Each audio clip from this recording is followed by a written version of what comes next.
le permettre, on peut ouvrir le débat. Ah d'accord, ok. Donc tant mieux. Donc on a 10 minutes de questions-réponses si certains sont intéressés par demander quelque chose. Oui.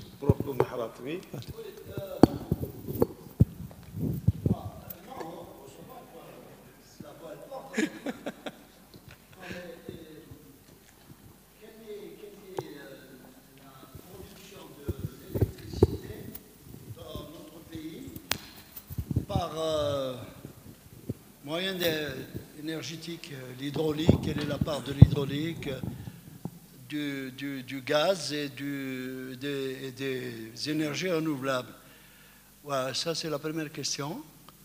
Et puis la deuxième, c'est justement par rapport à toutes ces descriptions de structures en maillage, en boucle, etc. Quelle serait, je ne sais pas, j'ai suivi c'est touffu, c'est bien, mais quel est finalement qu'est-ce qu'on pourrait dire en haute et en basse tension?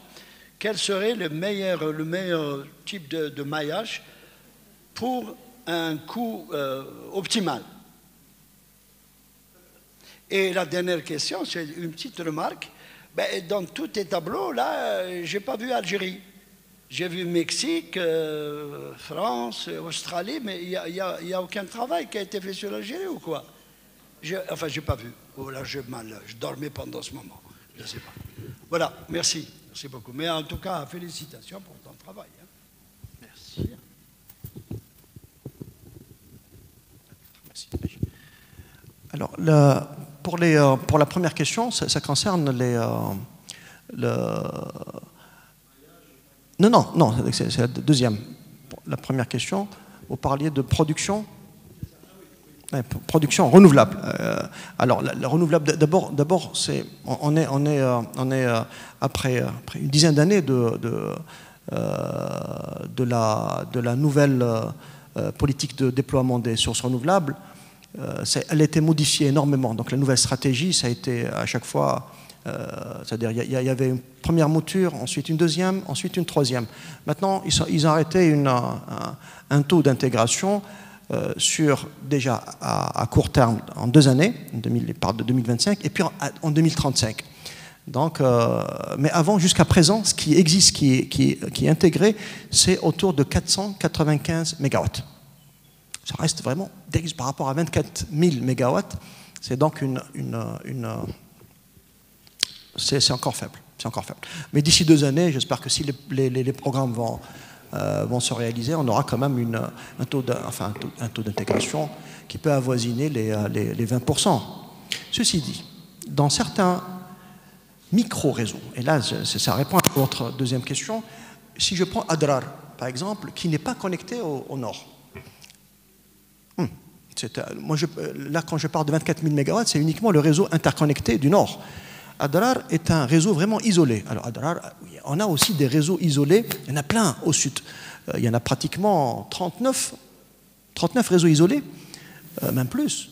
Alors là, si vous voyez Bourj Baï Mukhtar, Ain Gzam, Ain Amnas, Tamaraset, il y en a plein. Tout ça, c'est des réseaux qui sont isolés, qui fonctionnent avec principalement du diesel et du gaz. Et on essaie d'intégrer les stations solaires de plus en plus dans ces réseaux. C'est la meilleure manière, c'est d'intégrer graduellement pour essayer d'avoir le maximum de taux d'intégration et bien sûr minimiser un peu la consommation des hydrocarbures, des gaz, les produits fossiles. Ceci dit, Adrar est un exemple très intéressant où on a atteint un degré d'intégration. Enfin, non, pas un degré d'intégration. L'intégration elle est encore faible. Il y a du gaz, il y a du soleil, il y a de l'éolien. Il y a des pointes de consommation où on a 60% de renouvelables qui fonctionnent. À quelques heures près. Hein. C'est pas tout le temps, mais on a atteint à des heures 60% de renouvelables. C'est unique hein, comme expérience en Algérie. Et donc, l'idée, c'est quand on parle de meilleure configuration optimale. C'est ça votre question. La deuxième, c'est, moi, à mon sens, et d'ailleurs, c'est l'avis de tous les techniciens de l'électricité, qui vont essayer de réfléchir sur plus la décentralisation, avoir des micro-réseaux, plutôt que de connecter les systèmes, parce que tout simplement, en Algérie, on a un pays très, très, très grand. Alors vous imaginez, si on commence à déployer des lignes sur 700 km vers le sud, ça n'a pas de sens. Techniquement, c'est un suicide. Parce que tout simplement, l'approche la plus correcte, à moins qu'il y ait des villes qui vont apparaître, ou bien des industries. Ça, c'est le planificateur qui va dire. Mais sinon, sur des 700 km, il n'y a aucune consommation, c'est uniquement pour alimenter quand je veux alimenter Ain Salah ou bien Tamarasset, ça n'a pas de sens. Ou bien faire l'interconnexion, à la limite, pour vendre cette énergie, ça aura un sens. Mais encore, ça va être en continu, pas en alternative. Ça, c'est aussi un grand sujet à débattre.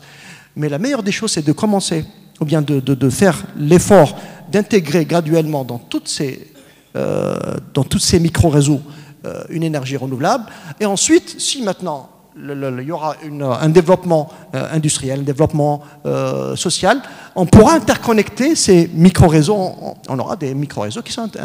et ça va en montant. Ça, c'est la meilleure démarche possible, en termes de coûts et en termes aussi de contraintes techniques. Bien, merci. S'il y a d'autres questions. Oui, allez, Adli.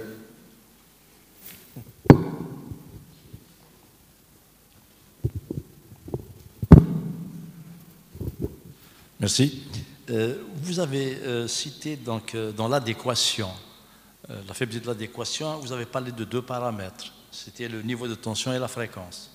Qu'en est-il du TH des taux de distorsion harmonique pour avoir une fiabilité d'une énergie de qualité? Est-ce que le taux de distorsion harmonique est-il intégré dans le calcul de la fiabilité? Ça, c'est un premier point.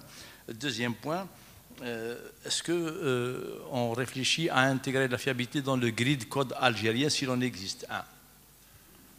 Est-ce que la fiabilité est intégrée, vu qu'on pense peut-être atteindre un niveau où on n'aura pas seulement des niveaux de production, des productions hétérogènes, mais aussi des différents distributeurs. Maintenant, nous en avons un seul au niveau national. Est-ce qu'il en existera d'autres distributeurs d'énergie comme dans d'autres pays?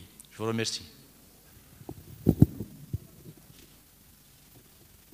Très bien. C'est des questions très intéressantes, parce que pour répondre, le grid code, il existe. Hein. Il existe, il est heureusement d'ailleurs. C'est-à-dire que n'importe quel producteur ne peut pas intégrer le réseau s'il ne respecte pas ces contraintes. Parmi ces contraintes, il y a la qualité de la tension et de la fréquence. Elle est exigée. Hein. Donc, pour chaque niveau de tension, si vous avez un industriel qui veut se connecter à 60 kV, à 90, maintenant 90, il n'y a plus, c'est de moins en moins, à 220 ou bien à 400 kV, il doit respecter ces contraintes de qualité d'énergie. Je prends l'exemple. Tu as Tosiali. Tosiali, c'est une aciérie qui est Fiouhran. C'est une grande installation qui a posé un problème énorme en termes de qualité d'énergie. Parce que tout simplement, les machines,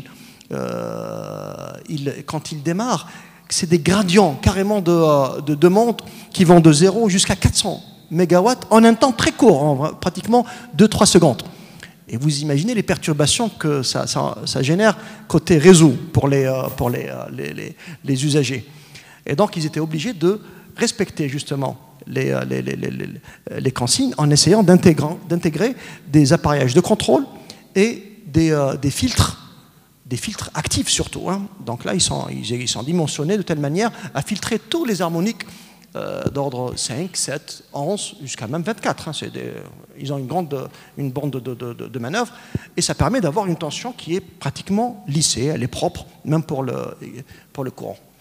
Donc ça, c'est pour le grid code existe. Le grid code, maintenant, il est en train d'être revu avec les nouvelles intégrations de sources renouvelables. Par contre, c'est important de le mettre à jour parce qu'on ne connaît pas quels sont le comportement du réseau en insérant ces appareillages, disons, parce qu'il y a des appareillages plus ou moins sophistiqués par rapport à d'autres. Il y a des appareillages qui répondent bien, qui permettent de ne pas se couper instantanément, etc.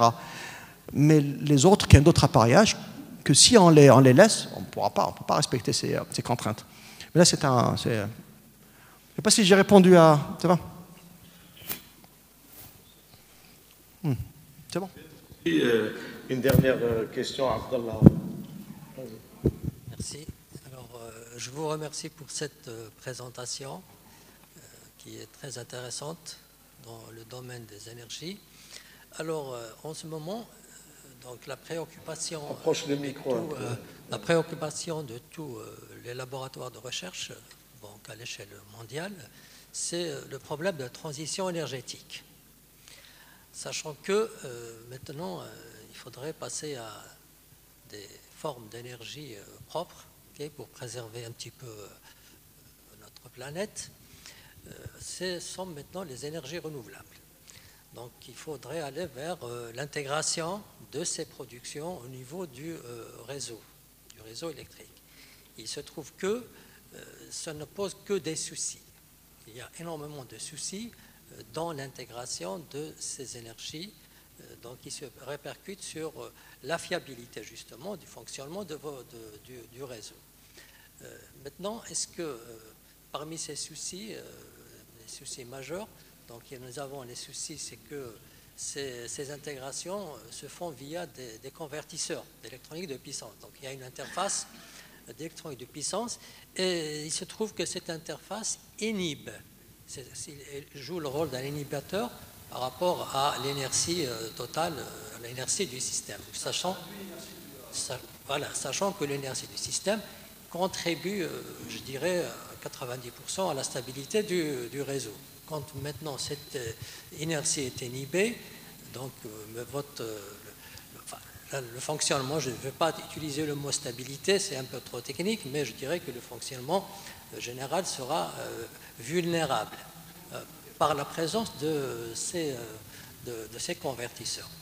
Il y a aussi, donc il y a non seulement, il y a aussi un impact quand même assez important sur tous les dispositifs de protection au niveau puisqu'il s'agit maintenant d'un flux directionnel. C'est quoi la question? Je veux dire, quelle est maintenant, j'arrive à la question, c'est comment maintenant vont ces modèles de fiabilité, comment vont accompagner cette transition énergétique? Voilà ma question.